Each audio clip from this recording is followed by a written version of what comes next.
Mildly amusing moments brought to you by Macca's. Golfing terms, that's out of bounds. Footy terms is out of bounds too, Dad.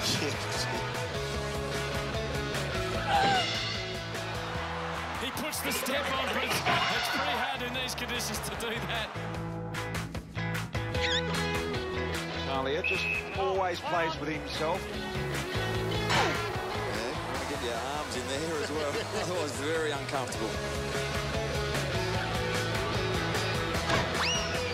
He hasn't bent that at all. That's a banana without a bend in it.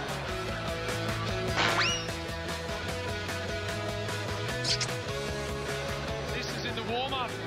Just pokes one through from the line and turns to a few Richmond fans and says, have a look at this. So from Thursday night, the bragging rights belong to Adam Treloar. Welcome back, Adam. Thank you. Jack, good to see you. How are we? How are you? Not bad. Oh, you're in the walls. Yeah, a little bit. Yeah, a little bit. Had a shocker the other night. Got thumped. Hurt myself a couple of times, so a bit disappointing. All right, tell us about the wrist first. So yeah, I fractured my wrist, which I fractured the radius, I think it is, which is on this side here. I've got a crack through there, and I've done a couple of ligaments in my other side of my wrist as well. So, to be honest, it's actually a bit of a good situation. Well, not a good situation. It's the best of a pretty crappy situation. I thought I was going to be in for a pretty long time, sort of a couple of months, 3 months on the sideline with a possible fractured scaphoid and the ligaments there, but have dodged a little bit of a bullet. I was wrapped.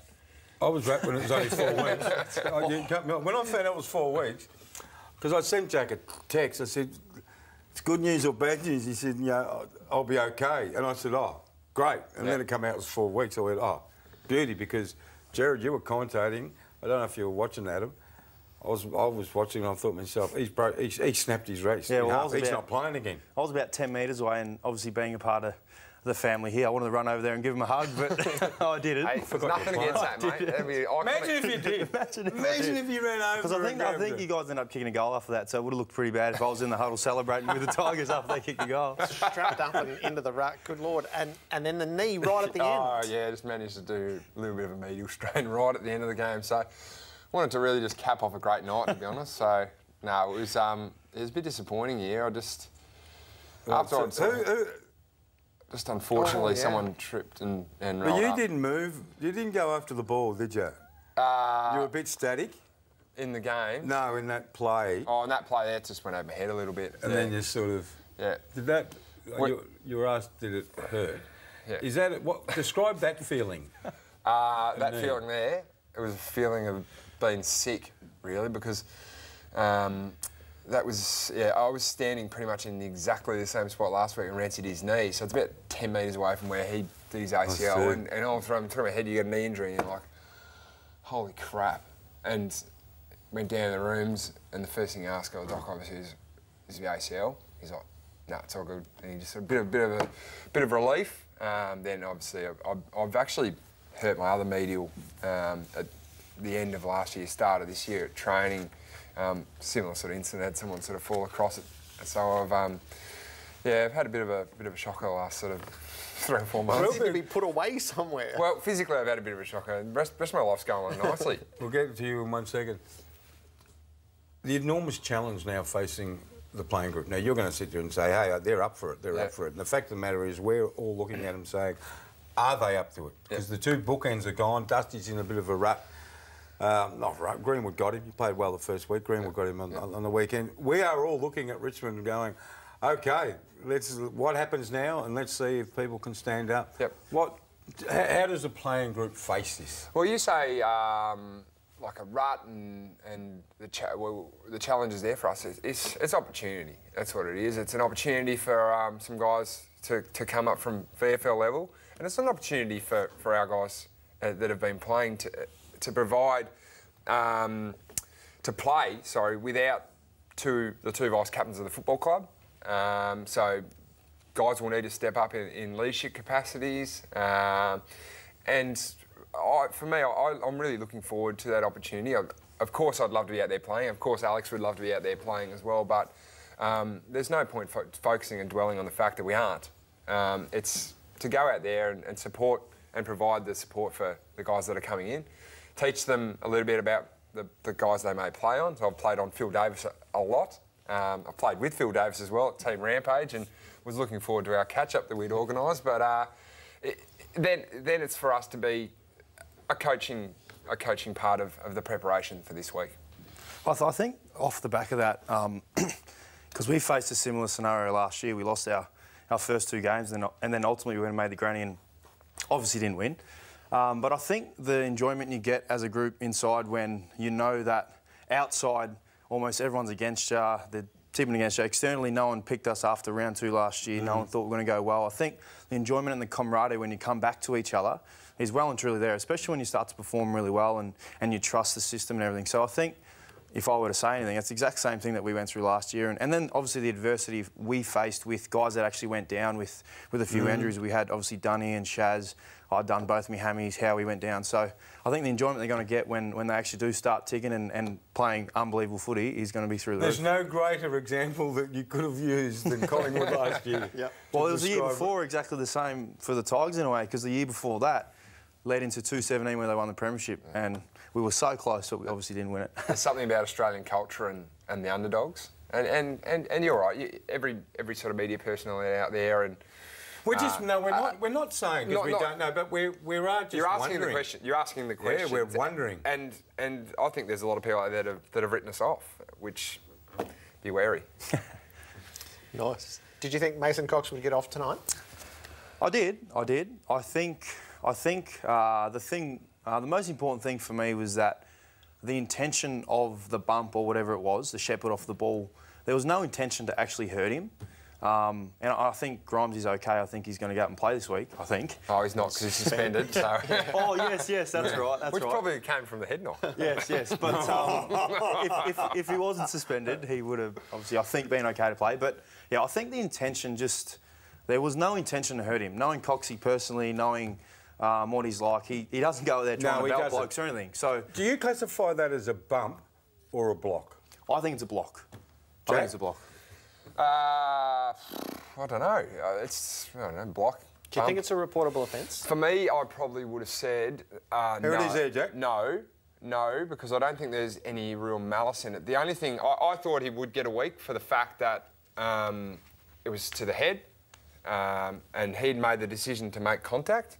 And the letter of the law probably says that that's probably why it's gone up to the tribunal. So are you confused now? Well, a little bit. Like, there's at the moment it's the injury report's taken into account in more instances sometimes than the other. Now I don't think that should be a reportable offence because it's a bit of physical body contact, but there's a fine line where it gets to the point where I won in round 1 where you really aren't looking and you get flattened. So yeah, I suppose it needs to be cleared up a little bit.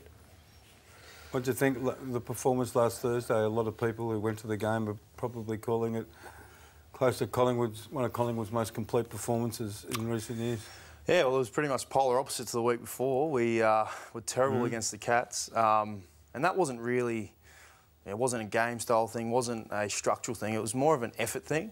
You know, when the game was on the line, you know, they wanted it more than what we did. And that was, you know, the crap thing about it, that we had to look back on that Sunday in review and just see efforts. It just wasn't us.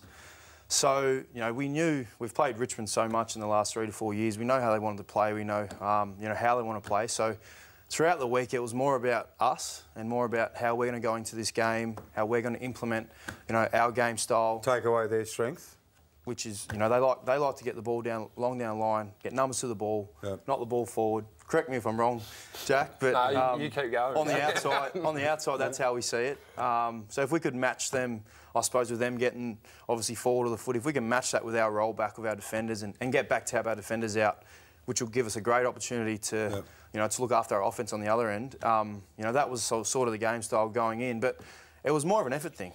If we just showed effort and work rate and want to win and work for each other, we're going to give ourselves a great opportunity because, you know, it was, like I said, polar opposite performance in that Geelong game to the Richmond game. So Robbo, let's have a look at what willingness to work and want and effort looks like. And this is Adam This is you, Adam. Is that me? just There you are. Follow the marker. Follow the red marker, Jack. Is this a good or a bad? Who's he playing on This is here? what you're prepared to do. This is your running ability. So you've started some up back, you run around, you're still running. Playing as a high half forward there. Just yeah? just putting it out there. I give away too Bucks, many Bucks tactics, is mate. watching and just said, Adam, shut up. Look at that. Bang. So you're playing high half forward and look, kids and... Well, it just shows the game these days. We have so many, numbers up the ground. That's just how the game is these days. You look at a defensive 50 stoppage, pretty much 36 players are in the front half of the field. So what are you running? What are you running a game at the moment? Oh, well, The average it costs you. Like Jack said, don't give too much away. Well, everyone says around about 16 kilometres. I think, my game Take me time 3 weeks is to probably run different. 16 kilometres, Robbo. So we try and obviously manage the mids game loads with having bursts and strong bursts in the midfield. So I think I'd run anywhere between 20 and 25. Nah, I'd say 11, 12k. 12k. Yeah, it's just it's the smart running and the power running The that game's you do. changed, Robbo, these days, where sides have gone away from... And the old adage was a guy like Shane Crawford, he'd run half a marathon in a game. He'd run 20 Ks and 18 Ks and just grind it out. Whereas now, and you've only got to look at that little bit of footage, it's not just jogging, going one pace. It's just speed. It's burst, it's bang, it's really putting the hard ones in. We did speak about this dynamic. after the show last week, actually, about the burst running. Do you remember that? Yeah, off air. Well, you've just repeated it on air, so there's no difference. They're the measurements. They're the measurements. The high intensity running. Yeah. That's what it is these days. This is why we got you on. That's fantastic. Seriously. Let's have a look at the Essendon bench movement. So this has been obviously much discussed and addressed by the club today and internally. When you look at a moment like this, do you understand how it happens? I think these blokes thought the ball went out of bounds. Well... How could they? The ball was just at its feet. So who's yelling out, you think? Is someone yelling out Langford, time? What do they yell out when your time's up? And No, I think you know. Yeah. You know when you've got to come off. We know before the game our spurts that we have on the field, and we know when we've got to come off. I back Jack. I think They must thought they have went went a out. free kick or free kick the ball or went must out have of gone bounds because you don't just run off the ground. They can't think. It looked like they thought I heard a whistle, and there was like, well, whistle here at the bench. Let's go. It's the one thing that's been really heavily impacted by not having the runner is rotations because adhering to them more strictly than previous years. Yeah, because you can go out and play a game of footy, and in 15, 18 minutes, you look up the clock and you're like, 15 minutes have gone. One, I haven't touched the ball, but I've got kick 3 in 15 minutes. How am I going? You start planning it out, thinking I might kick 16 or something like that. But you do lose track of time, and that was the one where the runner could come out and just go, rightio, get off, but now you can't. This has been brilliant, you two.